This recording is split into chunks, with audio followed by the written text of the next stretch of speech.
TDP వాళ్ళు manifesto గురించి మాట్లాడుతుంటే చాలా అపహాస్యంగా ఉంది అధ్యక్ష.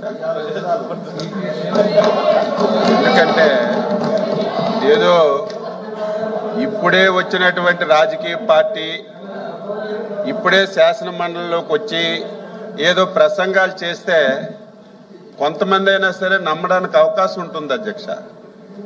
మొన్నటి వరకు ఈ రాష్ట్రానికి పరిపాలించినటువంటి పార్టీ వాళ్ళు కూడా గత ఎన్నికల్లో ఒక మేనిఫెస్టో ఇచ్చి 5 సంవత్సరాలు పూర్తి చేసుకున్నటువంటి పార్టీ ఇచ్చిన మేనిఫెస్టో ఏ విధంగా అమలు చేశారో ప్రజలందరూ కూడా చూసిన తర్వాత మాట తప్పారని చెప్పి తీర్పిచ్చి మాకు అధికారంలోకి తీసుకొచ్చిన విషయం వాళ్ళు గుర్తుపెట్టుకోవాలి ఫస్ట్.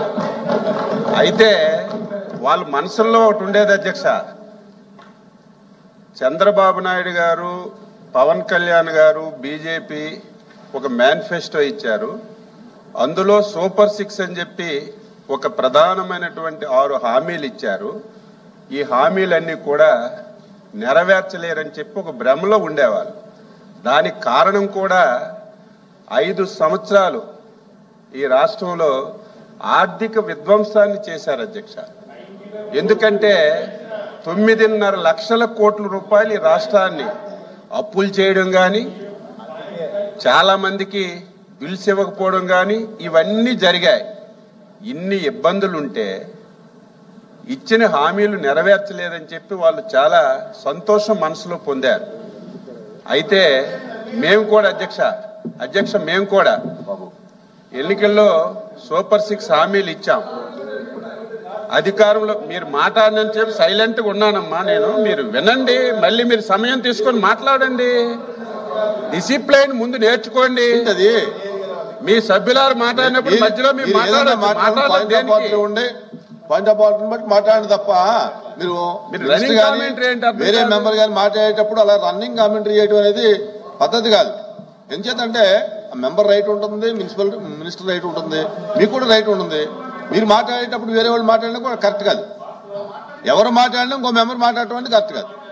ఎవరు మాట్లాడినా అది ఈ పార్టీకైనా ఆ పార్టీకైనా ఇండిపెండెన్స్కైనా ఎవరికైనా ఆ మెంబర్ రైట్ని కానీ మాట్లాడేటప్పుడు ఆ హక్కుల్ని మనం డిస్టర్బ్ చేయడం అనేది మంచి పద్ధతి కాదు.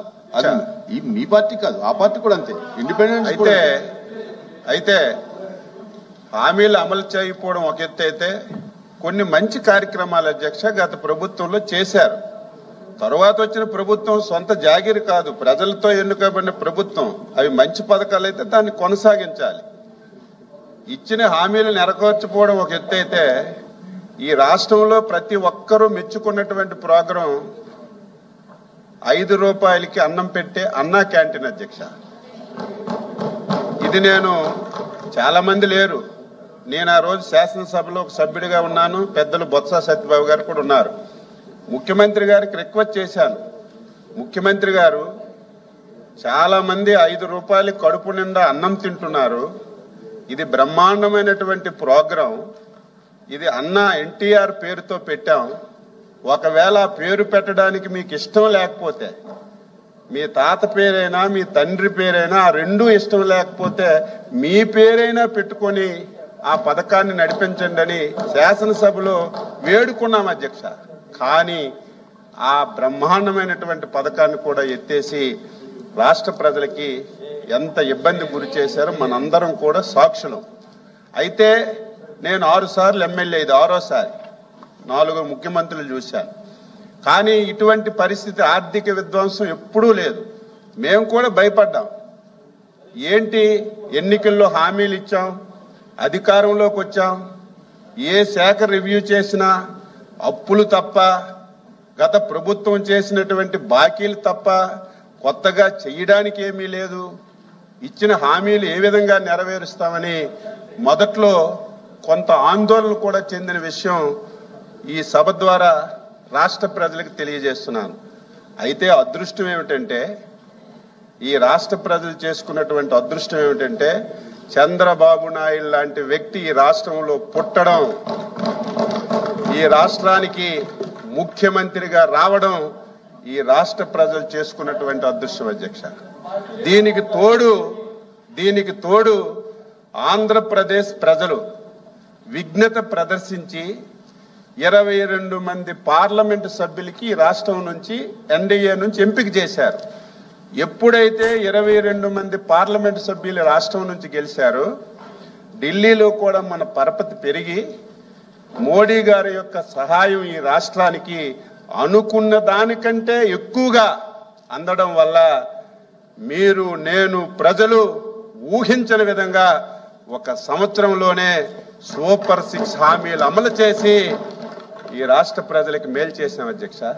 మీలాగా ఎన్నికల్లో ఒక మాట చెప్పడం, ఎన్నికలు అయిపోయిన తర్వాత ఇంకొక విధానం అమలు చేయడం 42 సంవత్సరాల సుదీర్ఘ రాజకీయ ప్రయాణంలో తెలుగుదేశం పార్టీకి కానీ ఇప్పుడున్నటువంటి ఎన్డీఏ పార్టీకి కానీ లేదని చెప్పి తెలియజేస్తున్నారు. మీరే 2000 పెన్షన్ 3000 అన్నారు. ఎప్పుడు చేశారో దాని గురించి మాట్లాడక్కర్లేదు, మా మంత్రి గారు మాట్లాడతారు. ఈరోజు అన్నదాత సుఖీభవ, మిగతా మంత్రులందరూ మిగతా సబ్జెక్టులు చెప్తారు. అన్నదాత సుఖీభవ అధ్యక్ష, ఇది రైతుకి వ్యవసాయం చేసుకోవడానికి పెట్టుబడి సాయం అధ్యక్ష. ఆ ప్రభుత్వం ఆ రోజు మాట ఇచ్చింది ఎన్నికల్లో, మేము అధికారంలోకి వస్తే 12,500 రూపాయలు రైతుకి పెట్టుబడి సాయం కింద ఇస్తామని చెప్పారు. 12,500 ఇచ్చారు. వీళ్ళు ఇస్తామని చెప్పి ఎలక్షన్ మేనిఫెస్టోలో పెట్టి ఎలక్షన్లు అయిన తర్వాత అప్పటికి అధ్యక్ష ఒక్కసారి మీరు గుర్తు చేసుకోండి, మీరు ఈ పథకం మేనిఫెస్టోలో పెట్టేటప్పటికి కేంద్ర ప్రభుత్వంలో 6,000 రూపాయలు ఇచ్చే పథకం లేదు అధ్యక్ష. మీరు అధికారంలోకి వచ్చిన తర్వాత 1 సంవత్సరం అయిన తర్వాత మోడీ గారు 6,000 రూపాయల పథకం పెడితే దానికి ఇది జోడించి 7,500 రూపాయలు మీరిచ్చి 6,000 మోడీ గారు కలిపి 12,500 ఇచ్చామని గొప్ప చెప్పుకున్నారు. అయితే ఇంకొక విషయం కూడా గుర్తుపెట్టాలి, ఇదేదో రైతులకు పెట్టుబడి సాయం కింద 12,000, 12,500 లేకపోతే ఈరోజు 20,000 ఇస్తే రైతుకి ఉపయోగం లేదు అధ్యక్ష. ఇది అదన సహాయం, కానీ రెగ్యులర్ కార్యక్రమాలన్నీ రైతుకు అందించాలి. 5 సంవత్సరాలు నేను రేపు లేకపోతే ఈవేళ మధ్యాహ్నం అగ్రికల్చర్ డిస్కషన్ వచ్చినప్పుడు అన్నీ చెప్తాను. 5 సంవత్సరాల్లో అదర్ యాక్టివిటీ లేదు. సంవత్సరానికి 12,500 ఇవ్వడం తప్ప ఒక యాంత్రీకరణ కానీ, ఒక భూసార పరిరక్షణ కానీ, ఏవైతే ఇంప్లిమెంట్స్ కానీ, ఏది ఇన్పుట్ కానీ ఏది చేయలేదు. తర్వాత మాట్లాడతాం. ఇక అన్నదాత సుఖీభవ, వీళ్ళు రైతు భరోసా కింద ఇప్పుడే చెప్పాను 7,500 ఇచ్చి 5 సంవత్సరాలు గడిపారు. ఈరోజు మేము అధ్యక్ష, మీరు మేనిఫెస్టో క్లియర్గా చదవండి, లేకపోతే చంద్రబాబు నాయుడు గారు కానీ పవన్ కళ్యాణ్ కానీ మేము కానీ గ్రామ సభల్లో చెప్పిన ప్రసంగాలు వినండి. రేపు ఎన్డీఏ ప్రభుత్వం అధికారంలోకి వస్తే 20,000 రూపాయలు ఇస్తాం. రాష్ట్ర ప్రభుత్వం 14,000, కేంద్ర ప్రభుత్వం 6,000. ఈ రెండూ కలిసి కేంద్ర ప్రభుత్వం ఎప్పుడు విడుదల చేస్తే ఆ రోజే మా వాటా కింద మేము ఇస్తామని చెప్పి స్పష్టంగా చెప్పాం అధ్యక్ష. ఇచ్చిన మాట ప్రకారం మొన్న అధ్యక్ష 7,000 రూపాయలు మొదటి విడతగా ఇచ్చాం. దాన్ని కూడా మేము ఉండేటప్పుడు 52 లక్షల మందికి ఇచ్చాం. మీరు 47 లక్షల మందికి ఇచ్చారు, 4 లక్షల మందికి తగ్గించారని సోషల్ మీడియాలో, అదేవిధంగా బొత్స సత్యబాబు గారు కూడా వైజాగ్లో మాట్లాడారు. అధ్యక్ష, పిన్ పాయింట్గా వెరిఫై చేశాం. మీరు ఇచ్చిన 52 లక్షలు, ఆ 52 లక్షల్లో 2 లక్షల అధ్యక్ష డబుల్ ఎంట్రీలు, డెప్స్, రికార్డ్స్ లేకుండా పిన్ టు పిన్ వెరిఫై చేస్తే ఒక 2 లక్షలు తగ్గాయి అధ్యక్ష. మిగిలినటువంటి 3 లక్షలు కూడా చాలా మందికి తెలిసి ఉంటారు, సీనియర్లు కూడా ఉన్నారు. మేము మొన్ననే 47 లక్షల మందికి ఇచ్చాం. ఇంకా 3 లక్షల మంది కౌలు రైతుల అధ్యక్ష. చాలా మంది వ్యవసాయదారులు ఉన్నారు. కౌలు రైతులు అనేవాళ్ళు మొదటి ఫేజ్లో రారు అధ్యక్ష. ఎందుకంటే ఖరీఫ్ ప్రారంభంలో ఎవరైతే భూ యాజమానులు ఉంటారో, ఎవరికి ఖరీఫ్ ఇస్తారో, ఎవరికి భూమి చేసుకోవడానికి ఇస్తారో రికార్డు మన దగ్గర ఉండదు. ఖరీఫ్ సీజన్లో ఫలానా ఎక్స్ రైతు ఎవరికి లీజుకి ఇచ్చాడో అప్పుడు డిసైడ్ అయితే అగ్రికల్చర్ డిపార్ట్మెంట్ సిసిఆర్సి కార్డ్స్ ఇచ్చి వాళ్ళని కౌలు రైతులుగా గుర్తిస్తారు అధ్యక్ష. వాళ్ళకి మొదటి విడతలో మీరు ఇవ్వలేదు చూడండి, రెండో విడతలో కౌలు రైతులకు డబ్బులు పడుతున్నాయి. మేము మళ్ళీ రెండో విడతలో అదనంగా కేంద్ర ప్రభుత్వం ఇవ్వడం లేదు, రాష్ట్ర ప్రభుత్వమే 350 కోట్ల రూపాయలు అదనంగా ఖర్చు పెట్టి కౌలు రైతులకు కూడా అన్నదాత సుఖీభావ ఇచ్చి రేపు 50 లక్షల మందికి రీచ్ అయ్యే కార్యక్రమాన్ని ఈరోజు మేము తీసుకున్నాం అధ్యక్ష. ఇది నేను వ్యవసాయ శాఖ మంత్రిగా చాలా ఆనందిస్తున్నాను. ఇంత తొందరగా ఇవ్వలేమేమో, ఆర్థికంగా చాలా ఇబ్బందులు ఉన్నాయి, చాలా సమస్యలు ఉన్నాయి. ఉన్నా సరే ఇచ్చిన మాట ప్రకారం ఎన్డీఏ ప్రభుత్వం చంద్రబాబు నాయుడు గారి ఆధ్వర్యంలో ఈరోజు ఈ పథకాన్ని అమలు చేశాం. ఎవరైనా సరే అర్హత కలిగినటువంటి రైతు ఎప్పటికైనా ఈ ప్రోగ్రాం కింద మిస్ అయితే టోల్ ఫ్రీ నెంబర్ ఇచ్చాం. ప్రతి సచివాలయంలో నమోదు చేసుకోమని చెప్పాం. మళ్ళీ అదనంగా ఒక 70,000 మంది అదనంగా కావాలని మిస్ అయిన వాళ్ళు వస్తే వాళ్ళకు కూడా రిలీజ్ చేశాం అధ్యక్ష.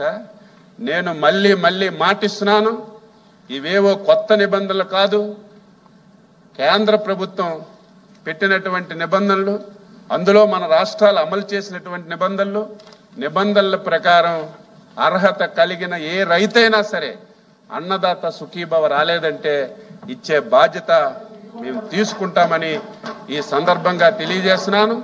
గిట్టుబాటు ధర కానీ మీరు ఏం చేశారో, మేమేం చేశామో, ఇప్పుడు రైతులకి ఏ ఇబ్బంది ఉంది, ఏ సమస్య వచ్చింది, సమస్య వస్తే పిరికితనంతో పారిపోకుండా నిలబడి ఆ సమస్యని ఏ విధంగా పరిష్కరించామో అన్ని విషయాలు చెప్పడానికి ఇది అయిన తర్వాత అగ్రికల్చర్ డిస్కస్ ఉంది, దాని మీద కూడా చెప్తానని చెప్పి తెలియజేస్తూ అన్నదాత సుఖీభవ ఇచ్చిన మాట ప్రకారం ఇది చేశాం.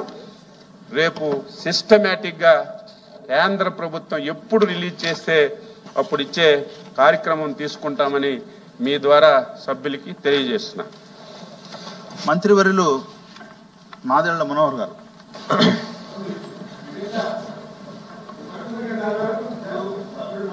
ఒక్క నిమిషం. ఎల్ఓపి గారు. ఈ సూపర్ 6 మీద ఒక మెంబర్ని, ఒక మంత్రి గారిని, ఒక మెంబర్ని అలా ఆల్టర్నేటివ్ మాట్లాడించాను సార్, తప్పలేదు. చైర్మన్ గారు ఆర్డర్ లో అధ్యక్ష, మీ ద్వారా ఎల్ఓపి గారికి నేను సూచించేది